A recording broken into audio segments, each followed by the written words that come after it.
తెలంగాణలో జరుగుతున్న ఈ ఎన్నికల్లో ఈ పార్లమెంట్ ఎన్నికల్లో కాంగ్రెస్ ఎంపీలు గెలిస్తే రాహుల్ గాంధీ గారికి లాభం.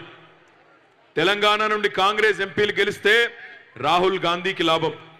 తెలంగాణ నుండి బీజేపీ ఎంపీలు గెలిస్తే నరేంద్ర మోడీ గారికి లాభం. బీజేపీ ఎంపీ అయితే నరేంద్ర మోడీకి లాభం. కానీ తెలంగాణ నుండి టీఆర్ఎస్ ఎంపీలు గెలిస్తే తెలంగాణ రాష్ట్రానికి లాభం అనే మాట ఈ సందర్భంగా నేను మీకు విజ్ఞప్తి చేస్తా ఉన్నా. ఈ మాట నేనేదో ఊరికే చెప్పడం లేదు. ఈ దేశంలో ఉన్న పరిస్థితులు దయచేసి ఒకసారి మీరు ఆలోచించాలని అర్థం చేసుకోవాలని చెప్పి కూడా నేను విజ్ఞప్తి చేస్తా ఉన్నా. 5 ఏళ్ల కిందట 2014లో ఆనాడు భారతదేశం మొత్తం నరేంద్ర మోడీ గారికి ఏకపక్షమైన మెజారిటీ ఇచ్చి దేశంలో 545 స్థానాలుంటే 283 స్థానాలు నరేంద్ర మోడీ గారికి భారతీయ జనతా పార్టీకి ఆనాడు ఓట్లేసి గెలిపించడం జరిగింది. స్పష్టమైన ఆధిక్యం ఇవ్వడం జరిగింది. కానీ 5 ఏళ్ల తర్వాత నరేంద్ర మోడీ ప్రభుత్వం భారతదేశంలోని ప్రతి ఒక్కరిని నిరాశపరిచింది అని చెప్పక తప్పదు. ఏం చేసిండయ్యా మోడీ గారు అంటే ఒకటి మాత్రం పక్కా చేసిండు. ఇక్కడ మా ఆడబిడ్డలు చాలా మంది ఉన్నారు. వాళ్ళు భర్తలకు తెలియకుండా ఇంటోళ్ళకు తెలియకుండా 4 డబ్బులు పోపు డబ్బాల్లో ఏదైతే దాచుకుంటారో దాన్ని మాత్రం ఖరాబ్ చేసిండు, దాన్ని మాత్రం రద్దు చేసిండు నరేంద్ర మోడీ గారు. కానీ చేసిందేమీ లేదు.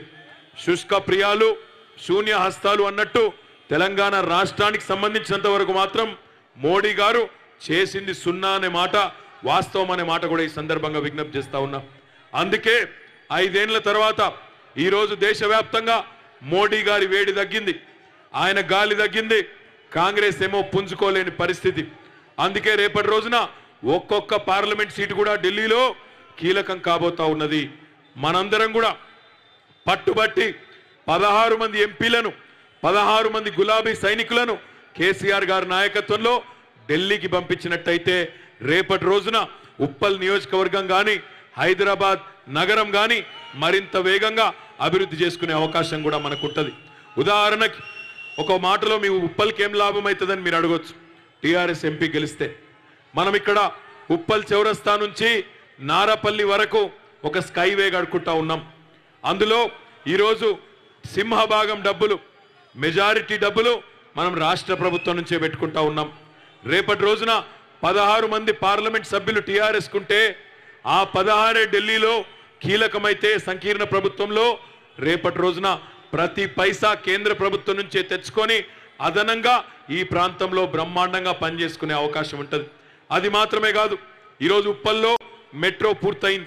ఇంకా కొన్ని కొత్త మార్గాలకు కూడా మెట్రో రావాలని అడుగుతూ ఉన్నారు. మెట్రో ఈరోజు ముంబైలో బీజేపీ ప్రభుత్వం ఉన్నది కాబట్టి, మహారాష్ట్రలో బీజేపీ, ఢిల్లీలో బీజేపీ ఉన్నది కాబట్టి వాళ్ళు ముంబై నగరం మీద ఎక్కువ డబ్బులు ఇచ్చి ఈరోజు అక్కడ అదనంగా 17,000 కోట్ల రూపాయలు ఇచ్చి అక్కడ కడతా ఉన్నారు. రేపటి రోజున మనం కూడా 16 మంది పార్లమెంట్ సభ్యులు టీఆర్ఎస్ వాళ్ళు ఢిల్లీలో కీలకంగా ఉంటే అదనంగా మెట్రో నిర్మాణానికి అదనపు మార్గాలకు కూడా హైదరాబాద్లో మనం డబ్బులు బ్రహ్మాండంగా నిధులు బ్రహ్మాండంగా తెచ్చుకునే అవకాశం కూడా ఉంటుందనే విషయం కూడా నేను మీకు విజ్ఞప్తి చేస్తా ఉన్నా. ఇవి మాత్రమే కాదు, ఈ ఉప్పల్ ప్రాంత అభివృద్ధి కోసం గడిచిన 5 సంవత్సరాలుగా రాష్ట్ర ప్రభుత్వ పక్షాన ఈరోజు ఒక మాదాపూర్లో ఉండే శిల్పారామాన్ని ఉప్పల్ ప్రాంతంలో ప్రారంభించుకుంటా ఉన్నాం. అదే రకంగా 1400 కోట్ల రూపాయలతో మన ఉప్పల్లో ఈరోజు కొత్తగా బ్రిడ్జిలు కానీ కల్వర్ట్లు కానీ అదే రకంగా స్కైవేలు కానీ ఇవన్నీ కూడా కట్టుకుంటా ఉన్నాం. మంచినీటి సమస్యని పరిష్కరించుకున్నాం. కానీ ఇంకా చేయవలసిన పనులు చాలా ఉన్నాయి. మరి ఇవన్నీ జరగాలంటే కేంద్రంలో కూడా మన గొంతు ఉంటే, కేంద్రంలో కూడా మన వంతు ఉంటే, ఆ నిధులలో మన వాటా మెజారిటీ మనం తెచ్చుకున్నట్టయితే బ్రహ్మాండంగా పనిచేసుకునే అవకాశం ఉంటుందనే విషయాన్ని మనం అర్థం చేసుకోవాల్సిన అవసరం ఉన్నది.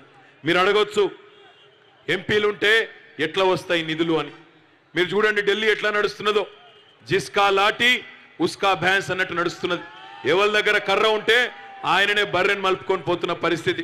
ఇలా రైల్వే మంత్రి మమతా బెనర్జీ గారు ఉంటే ఆమె మొత్తంగా రైళ్లు పశ్చిమ బెంగాల్కు తీసుకొని పోయింది. రైలు మంత్రి లాలూ ప్రసాద్ ఉంటే రైళ్లన్నీ బీహార్కు పోయినాయి. మోడీ గారు ప్రధానమంత్రి అయితే బుల్లెట్ రైలు ప్రవేశపెడితే ఢిల్లీ నుంచి బుల్లెట్ రైలు గుజరాత్కు పోయింది తప్ప హైదరాబాద్కు రాలే. రేపటి రోజున మన వాళ్ళు ఢిల్లీలో ఉంటే అవసరమైతే గల్లా బట్టి నిలదీసి మనకు రావాల్సిన వాటాను తెచ్చే పరిస్థితి ఉంటదనే మాట ఈ సందర్భంగా నేను మీకు విజ్ఞప్తి చేస్తా ఉన్నా.